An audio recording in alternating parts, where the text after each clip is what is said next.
के सांसों का नाता ही तोड़ दे। अरे मिठी, ओ मिठी, ये खाला क्या बोल रही है?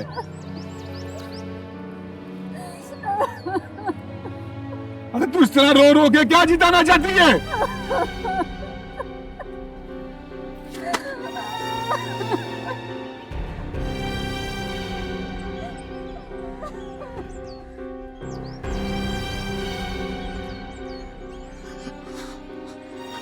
अरे मारवी, अरे मेरा बच्चा, ओ मारवी,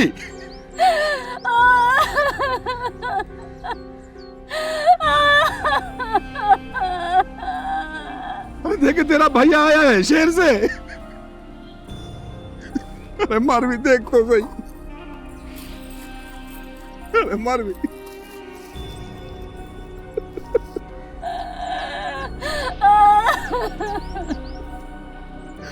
मेरा बच्चा उठ।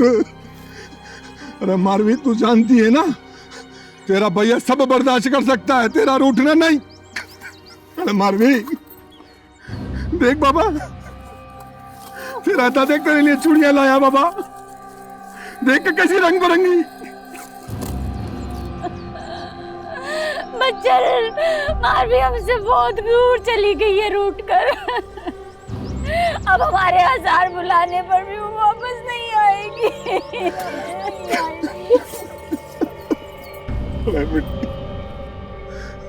अरे मारवी उठो। खाला, खाला ये सब क्या हो गया खाला?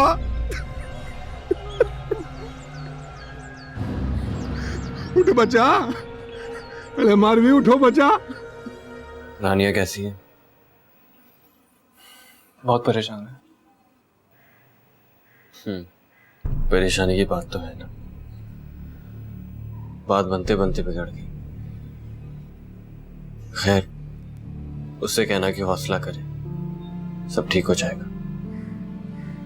अपना ख्याल रखे वरना उसकी तबीयत खराब हो जाएगी। तुम्हें भी उसकी फिक्र है? आबिद वो मेरी जिंदगी में रहे या ना रहे, लेकिन मेरे दिल और दिमाग में हमेशा रहे। काश ये जो हुआ ना होता। काश। खैर, ऐसे हमारी किस्मत समझ मेरी समझ में नहीं आ रहा कि अचानक से ऐसा क्या हुआ है। कोई भी उनका केस लेने के लिए तैयार ही नहीं, हर वकील पीछे हट रहा है। रानिया को लगता है जो कुछ हो रहा है तुम्हारे अदा से ही कर रहे हो। सच पूछो तो मुझे भी लग रहा है सब कुछ अदा साई ने ही किया है। क्या लगता है तुम्हें? मेरे बाबा साईं और मेरे अदा के अंडरवर्ल्ड के डॉन हैं। हर किसी का शक उन पर ही जाता है। और आबिद, क्या तुम हमारे खानदान की हकीकत और शान और शौकत से वाकिफ नहीं? क्या वो एक आम आदमी से इंतकाम लेने के लिए इतने नीचे दर्जे तक जाएंगे? आलिम, तुम जज्बाती हो रहे। तुम्हें जो कहना है कह लो, मगर एक बात याद रखना, जितना यकीन मुझे खुद पर है ना, उससे ज्यादा अपने अदा और बाबा साईं पर है। आलिम, यकीन हर रिश्ते और ताल्लुक के लिए बहुत जरूरी है। मेरे ख्याल में हम इस बारे में बाद में बात करें तो ज्यादा बेहतर है। जैसे तुम्हारी मर्जी।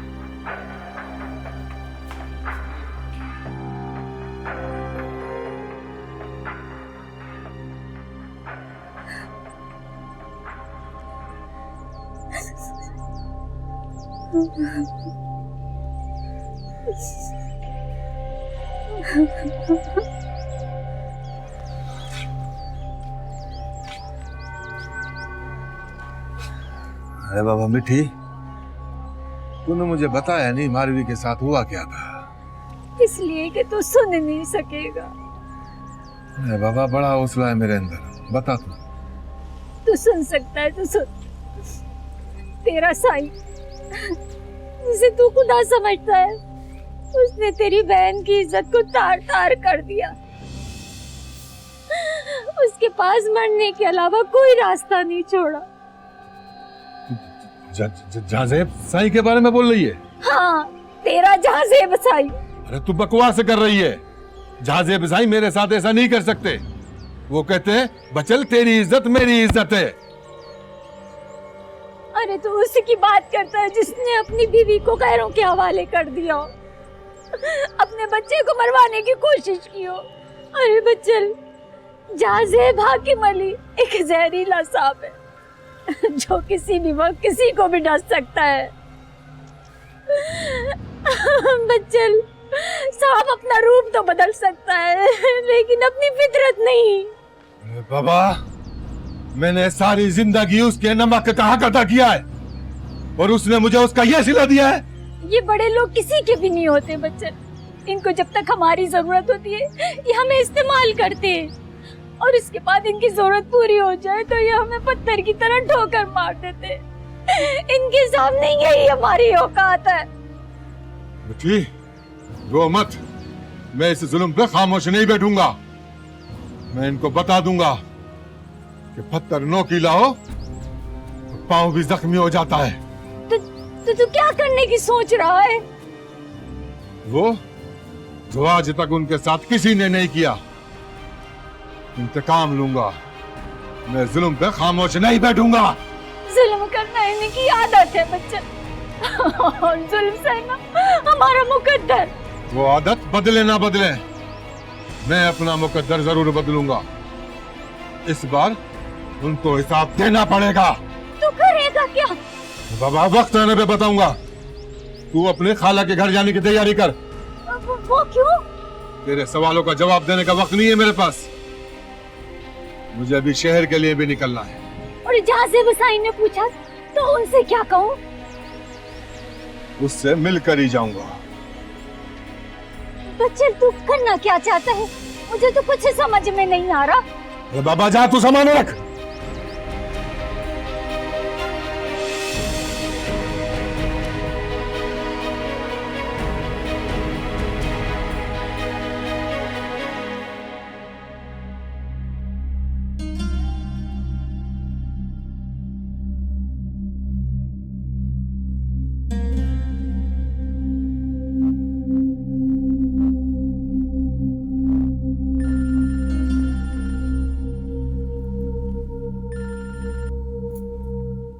हेलो, कौन?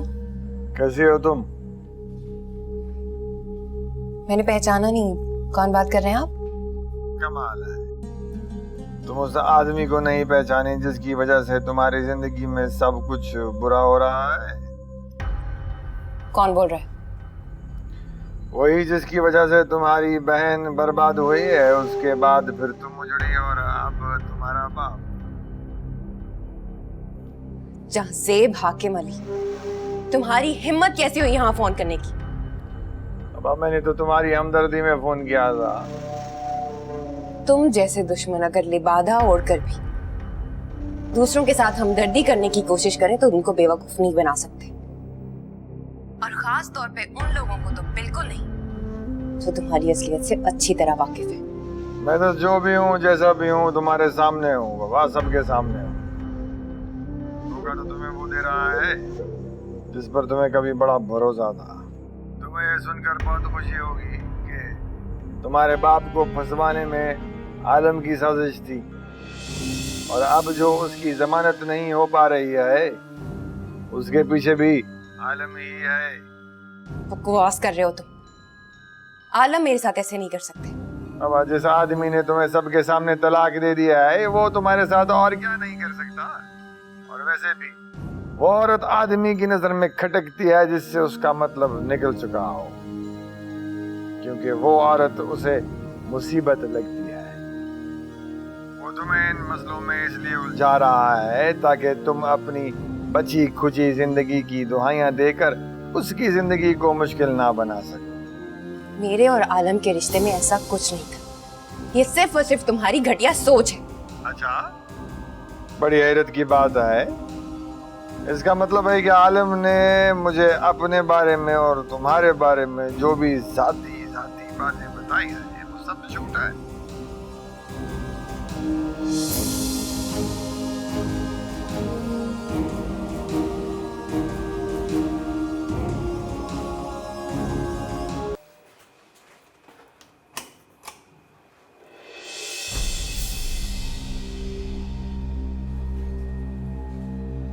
रानिया, तुम इस वक्त? अंदर आ सकती हूँ? हाँ प्लीज।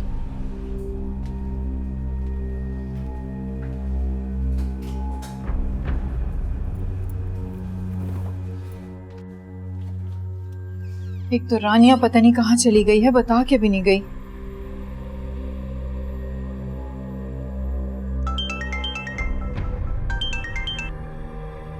आबिद कहाँ हो तुम? कब से फोन कर रही हूँ, फोन क्यों ऑफ कर रखा था? हाँ, वो अंकल से पुलिस वाले इन्वेस्टिगेशन कर रहे थे। अब तक? इन लोगों के हाथ कोई शरीफ आदमी लग जाए तो इतनी आसानी से उसकी जान कहाँ छोड़ते। खैर, तुम बताओ फोन क्यों कर रही थी? आबिद पता नहीं रानिया कहाँ चली गई है, कुछ बता के ही नहीं गई। व्हाट? हाँ कुछ तो अंदाजा होगा, इतनी रात को कहाँ जा सकती है। अच्छा तुम फिक्र मत करो, मैं पता करता हूँ। ठीक है। और हाँ, अगर रानिया खुद आ जाए या उसका फोन आए तो मुझे इन्फॉर्म जरूर कर देना।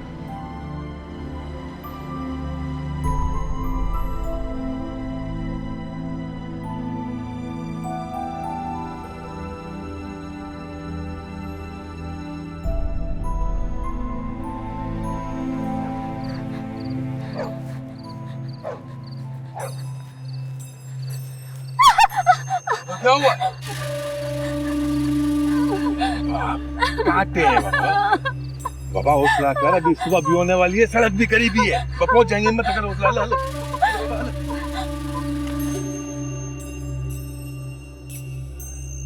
पता नहीं रानिया कहाँ चली गई बताए बगैर।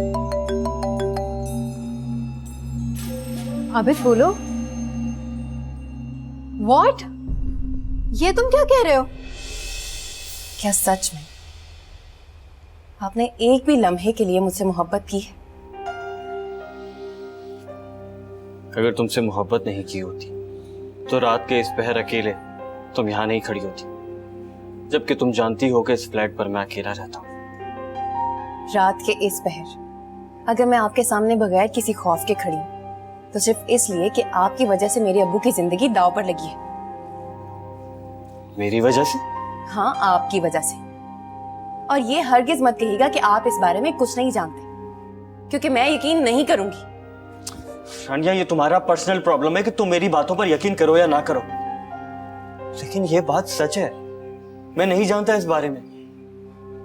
आपको क्या लगता है आप झूठ बोलते रहेंगे और मैं यकीन करूंगी? तुम्हें तो मेरी आंखें पढ़ना आती है। देखो क्या है मेरी आंखों। मैंने आपकी आंखों में सच्चाई देखी है। काश मेरी आंखों की सच्चाई भी देख पाते।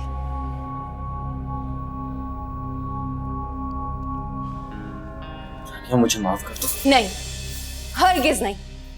मरने के बाद भी माफ नहीं करूंगी मैं आपको। तुम इतनी नफरत करती हो मुझसे? आपसे मोहब्बत की सजा पाने के बाद मैं आपसे नफरत करने का सोच भी कैसे सकती हूं? आप जैसे लोग मोहब्बत करने वालों का मुझ जैसा हाल कर सकते हैं, तो नफरत को अपनी अना का मसला बनाकर जाने किस तरह इंतकाम का निशाना बनाएंगे। एक तरफ तो तुम मेरी सच्चाई की गवाही दे रही, दूसरी तरफ तुम्हारे दिल से मेरे लिए शक नहीं जा रहा। आपकी सच्चाई की गवाही तो मेरा दिल देता है, लेकिन ताहिर अहमद की बेटी, राबिया की बहन और मेरी बर्बादी मुझे आप पर यकीन करने नहीं देती।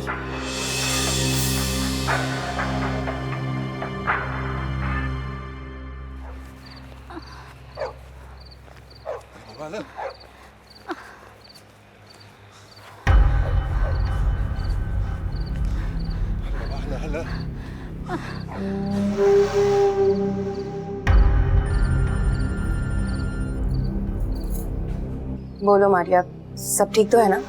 रानिया तुम जहां भी हो फौरन आ जाओ, अंकल की तबीयत ठीक नहीं है। क्या?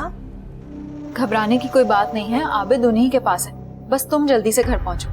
ठीक है, मैं आती हूँ।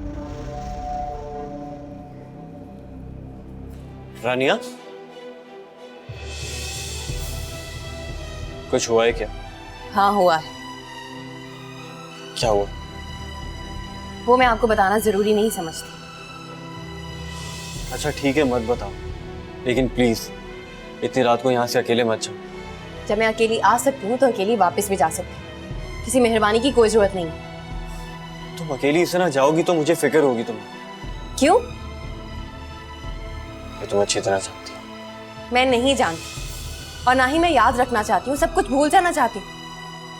कम से कम वो सब बातें जिनका ताल्लुक आपसे है, और वो बातें भी जिनका ताल्लुक मेरी गलतफहमी से था।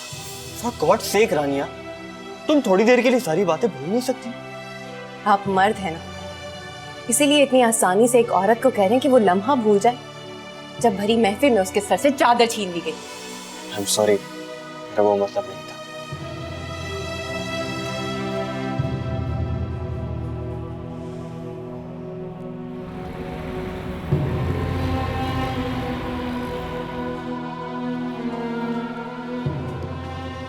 मारिया, अब्बू को क्या हुआ है? दरअसल अंकल को शदीद घबराहट हो गई थी, फिर अचानक से उन्हें हार्ट में पेन शुरू हो गई, इसीलिए मैं उनको हॉस्पिटल ले आया। डॉक्टर ने क्या कहा? अभी तक उन्होंने कुछ नहीं कहा।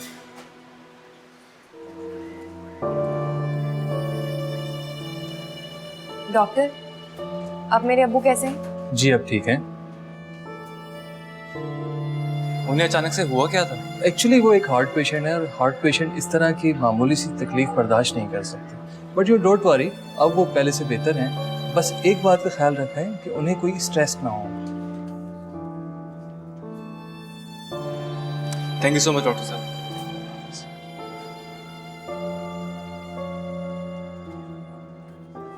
तुम लोग एक काम करो, तुम दोनों घर चले जाओ, बल्कि मैं एक काम करता हूँ, तुम दोनों को घर ड्रॉप करके आ जाओ। नहीं आबिद, मैं अब्बू को अकेला छोड़ के नहीं जाऊंगी। अंकल अकेले नहीं है, अंकल के पास मैं यहाँ पे हूँ। तुम सुबह से अब्बू के साथ घर जाओ, आराम कर लो। तुम्हारे घर वाले भी तुम्हारा इंतजार कर रहे होंगे। फोन मैंने कर दिया था, और तुम दोनों को यहाँ पर छोड़कर मैं कैसे आराम कर सकता हूँ? थैंक यू आबिद, किस बात के लिए? तुम मेरा और मेरे अब्बू का इतना ख्याल रख रहे हो। अच्छा, तो अब तुम मुझे थैंक यू बोलोगे? नहीं कहना चाहिए। बिल्कुल भी नहीं। दोस्तों का दोस्तों पर हक होता है, उनको सिर्फ हुक्म दिया जाता है, उनका एहसानमंद हुआ नहीं जाता। अच्छा, मैं डॉक्टर से जरा तफसीली बात करके आता हूँ, ठीक है? देखा, कमाल है ना मेरी पसंद। आबिद जितना अच्छा दोस्त है, फ्यूचर में उतना ही अच्छा हस्बैंड साबित होगा। खुदा करे। इंशाल्लाह। और तुम जितनी अच्छी दोस्त हो, इसके लिए तो मेरे पास अल्फाज भी नहीं। अच्छा अब बस। सच कह रही हूँ, अगर तुम ना होती मैं तो पागल ही हो जाती। तुम तो मुझे अभी भी पागल लग रही हो। अब घर चले? हाँ, मैं रास्ते में तुम्हें ड्रॉप करती हुई जाऊंगी। क्यों दोस्ती में इम्तिहान लेती हूँ? मैंने कहाँ जाना है? मेरा घर पे कौन इंतजार कर रहा होगा?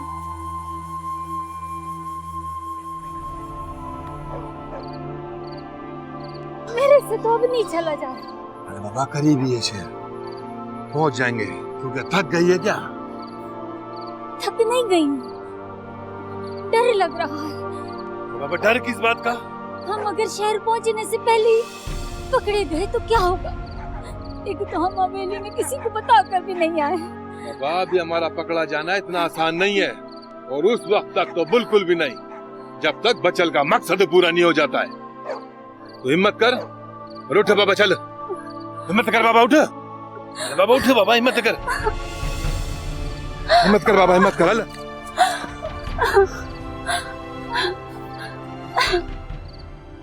तो क्या उसने तुम्हारी बातों पर यकीन कर लिया? वो सिवाय अपने बाप और भाई के किसी की बात पर एतबार नहीं करता।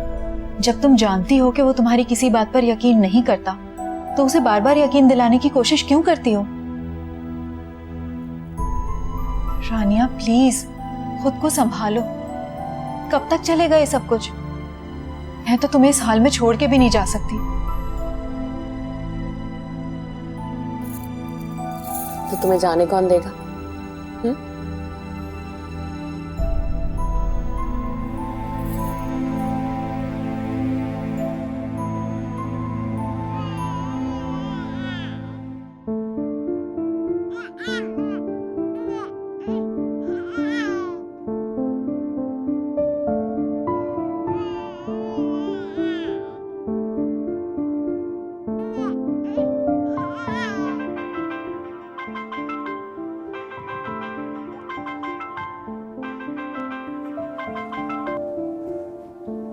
हेलो।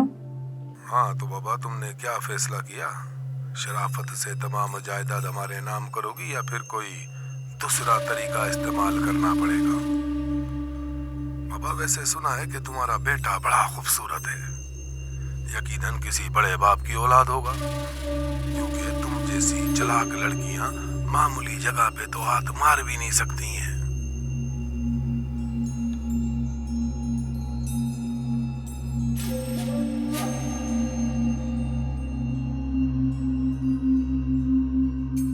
क्या हो गया गुलनार, इतनी डरी हुई क्यों हो पुत्र? पुलवामा उसको पता चल गया है। कौन, किसे जानता है? वही आदमी जो जायदाद मांग रहा था मुझसे, उससे मेरे साइड छीनने का, उससे मेरे साइड छीनने का, उससे मेरा साइड। ना पुत्र ना, कुछ नहीं होगा, ना घबरा, मैं हूं ना तेरे पास, तुम्हारे साहिर के साथ।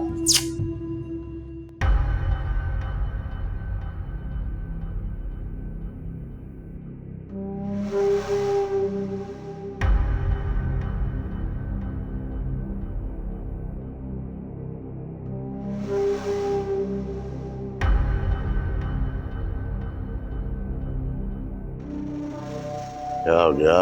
क्या सोच रही है? सही आलम के बारे में सोच रही थी। उससे क्या हुआ?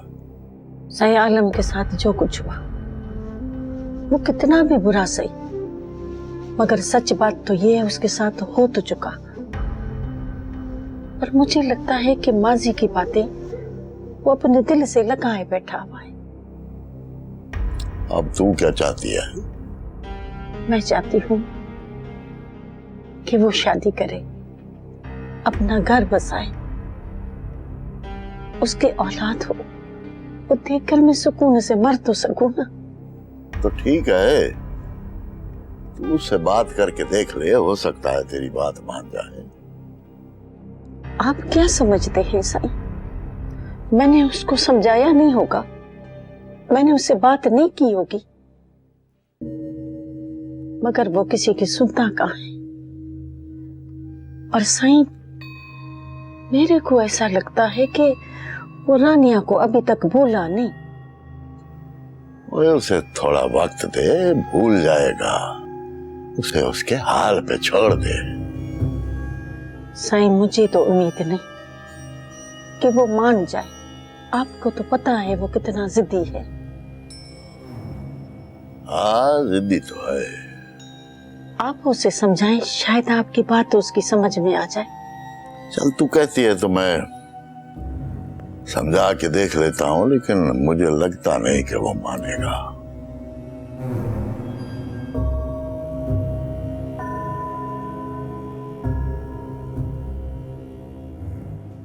ये ले रानिया बाजी, आपने कल से कुछ नहीं खाया, आज भी क्या खाली चाय पियेंगी? हाँ रानिया, खाली पेट चाय मत पीना, ऐसा ना हो तुम्हारी तबीयत खराब हो जाए। सच में मेरा कुछ भी खाने को दिल नहीं चाह रहा। चाय भी इसलिए पी रही हूँ कि सर में बहुत दर्द हो रहा है।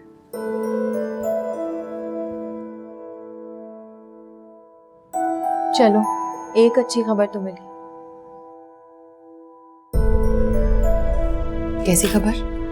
आबिद का मैसेज आया, अंकल की तबीयत अब बिल्कुल ठीक है। तो फिर चलो हम हॉस्पिटल चलते हैं। हाँ चलते हैं, पहले नाश्ता तो कर लो।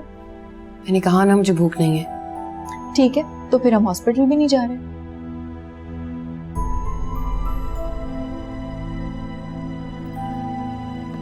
खा लेते हैं।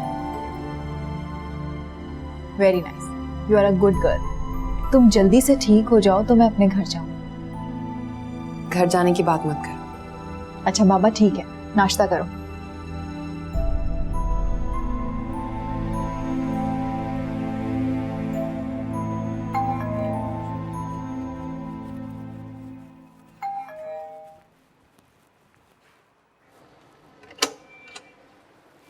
सही सलामत। अरे बच्चर तुम?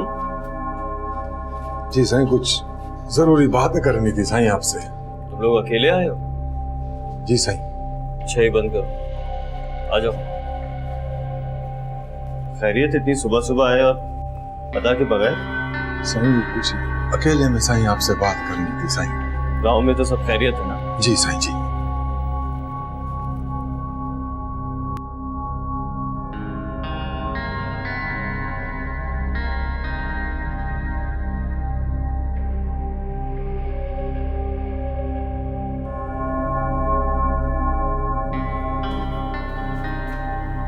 गुलनार, तुम आज भी ऑफिस नहीं जाओगी? नहीं। तुम्हें पता है, कुछ अंदाजा है तुम कितने दिनों से ऑफिस नहीं जा रही हो? जानती हूँ, लेकिन मैं क्या करूं? अपने आप को इस चार दीवारी से बाहर निकालते हुए खौफ सा होता है। मैं हमेशा इस खौफ में मुब्तला रहती हूँ, कहीं जाज़ेब को साहिर के बारे में पता चल गया तो तब क्या होगा? कहीं वो अजनबी शख्स मेरे साहिर को मुझसे छीन के ले गया तो मैं जिंदा कैसे रहूंगी? असल में तुमने जाज़ेब और उस अजनबी आदमी के खौफ को अपने हवासों पे सवार कर लिया, और खौफ इंसान को कमजोर कर देता है। आज जो तुम बेबसी महसूस कर रही हो ना, ये उसी खौफ का कमाल है। हो सकता है, लेकिन खौफज़दा ना होना मेरे इख्तियार में नहीं है। कभी कभी तो मैं ये सोचती हूँ कि साहिर को इस दुनिया में लाके मैंने उसके साथ कोई ज्यादती तो नहीं की। ये तुम कैसी बातें कर रही हो? हमारी समझ में तो कुछ भी नहीं आ रहा। आज तक मैं उसे कुछ भी नहीं दे पाई, ना ही उसकी असल शनाख्त और ना ही उसका जायज हक। तो पुत्र, तुम जाज़ेब को बता क्यों नहीं देती? वो उसका बाप है। जो तहफ़्फ़ुज़ और मोहब्बत वो उसे दे सकता है, कोई और नहीं दे सकता। और इस माशरे में सर उठाकर जीने के लिए बाप का नाम बहुत जरूरी होता है। जितना मैं जाज़ेब को जानती हूँ, उतना आप नहीं जानती। वो बहुत बेरहम सफाक इंसान है, और उसने जो मेरे साथ किया है, उसके बाद तो वो इंसान कहलाने के लायक भी नहीं है। और पता नहीं अब किस ख्याल में उस शख्स से उम्मीदें वाबस्ता कर रही हैं। क्या आप भूल गई हैं कि उसे मुझसे औलाद चाहिए ही नहीं थी? तब की बात और थी, अब की और है पुत्र। पुलवामा, जाज़ेब हाकिम अली कभी नहीं बदल सकता, और ये बात आप मान लें।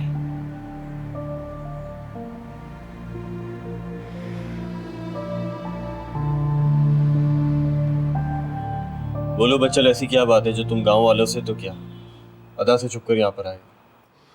मिठी, तू जाके घर के काम काज देख, उस साईं के लिए कोई अच्छा सा नाश्ता बना। उस वक्त तक मैं साईं से बात करता हूँ।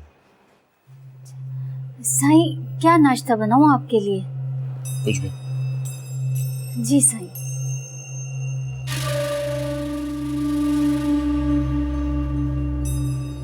साईं, आपकी जिंदगी साईं तकदीर से बर्बाद नहीं हुई है साईं, तदबीर से बर्बाद की गई है। क्या कहना चाह रहे हो? मैं समझा नहीं तुम्हारी बात। साईं, रानिया बीबी को आपसे अलग करने के लिए बड़ी बड़ी चालें चली गई हैं, और साईं ये खेल खेलने वाले कोई गैर नहीं साईं, आपके अपने हैं साईं, अपने। क्या बकवास कर रहे हो बच्चल? कौन सा खेल और कौन सी चाल? और कौन है जो रानिया को मुझसे अलग करना चाहेगा? साईं, मैं सब कुछ आपको तफसील से बताता हूँ साईं, चाहे तो फिर आप मुझे फांसी चढ़ा दिएगा।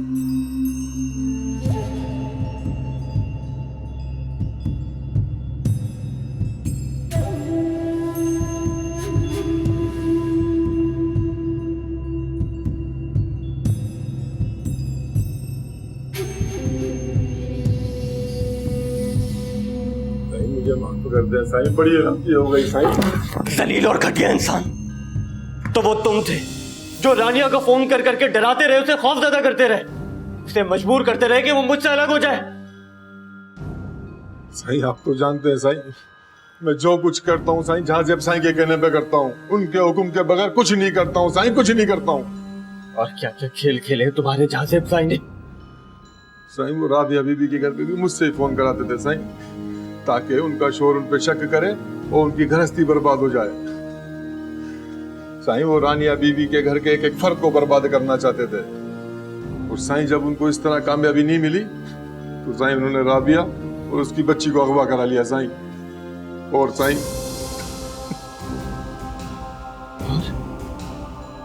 और राबिया और उसके बच्चे का क्या हुआ? और साईं जाज़ेब साईं ने साईं राबिया के साथ साईं, मैंने बहुत रोकने की कोशिश करी साईं, पर उन पे हैवानियत तारी थी। उसकी इज्जत अपने कदमों तले रोन के भी साईं उनको सुकून नहीं मिला, तो उन्होंने वो बच्ची मेरे हवाले कर दी साईं और कहा इसको बेच दो। और तुमने ऐसा ही किया होगा?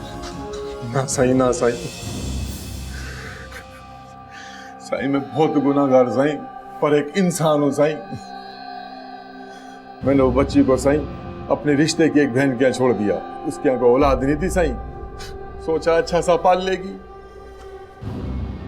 कितने जालिम और कितने बेरहम लोग हो तुम लोग इंसान हो या जानवर? मेरी रानिया की, गुलनार की, शाहब की, राबिया की सबकी जिंदगी बर्बाद कर दी तुम लोगों ने। साईं मेरे गुनाहों की सजा साईं मुझे ऐसी मिली साईं कि जाज़ेब साईं ने साईं मेरी बहन के साथ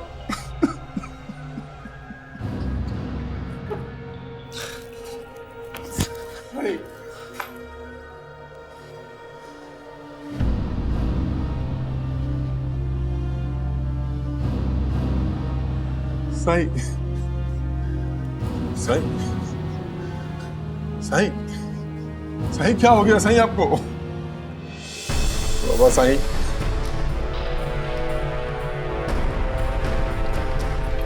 अरे तुम लोग को आने की क्या जरूरत है? मैं अंकल को लेकर घर पर ही आ रहा था। और अब्बू पे जो केस चल रहा है वो? मैं तुम सबको छोड़कर अंकल के वकील के पास ही जा रहा था। देखो वो क्या कहता है। मेरा ख्याल है जितने सबूत और इल्ज़ाम अंकल के ऊपर है ना, वो इतनी आसानी से अंकल की जान नहीं बख्शेंगे। और वैसे भी जब पुलिस वालों के हाथ को बंदा लग जाता है तो वो इतनी आसानी से कहाँ छोड़ते हैं। आबिद प्लीज किसी भी तरह अब्बू को इस मुसीबत से निजात दिलाओ। रानी तुम फिक्र मत करो, मुझसे जो और जितना हो सकेगा मैं जरूर करूँगा। और वैसे भी अंकल ने जब से अपने साथ का एहसास दिलाया, मैं पूरी उम्मीद हो गया हूँ कि सब कुछ ठीक हो जाएगा।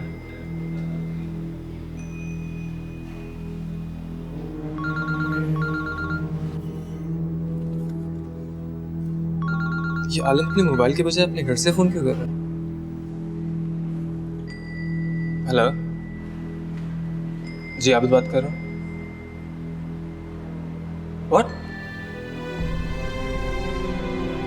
कौन सा हॉस्पिटल? अच्छा मैं पहुंचता हूँ। क्या बात है आबिद, किसका फोन था? तुम इतने परेशान क्यों लग रहे हो? आलम के पड़ोसी का फोन था, वो आलम के घर से बात कर रहा था। क्या हुआ आलम को? आलम के घर से किसी और का फोन आया, अजीब लगा और मैंने इसीलिए पूछ लिया। आलम हॉस्पिटल में।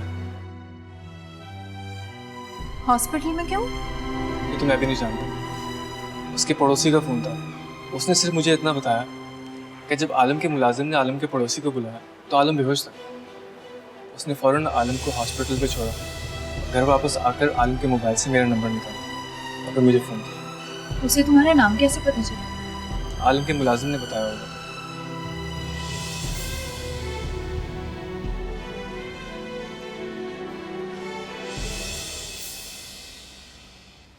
रानिया बाजी, देखिए मैं आपके लिए नाश्ता लाई हूँ। आपको भूख लगी होगी ना? सब लोग कहाँ हैं? वो बाहर गए हैं, बस आते ही होंगे। और मेरी सहर? वो भी उन्हीं के साथ ही है। उसे भी ले गए? उसे पूछा भी नहीं। उन्हें अपने साथ नहीं लेके जाना चाहिए था उसे। छोटी है ना बहुत, मेरे बगैर रह नहीं सकती। पता है, पूरी पूरी रात रोती रहती है। उसे मुझे अपनी गोद में लिटा के चुप कराना पड़ता है, सुलाना पड़ता है। चुप नहीं होती और मेरी गोद में भी नहीं आती। मेरे हाथ तो बस यूं ही खाली रह जाते हैं। दिल में जो बस के पता ही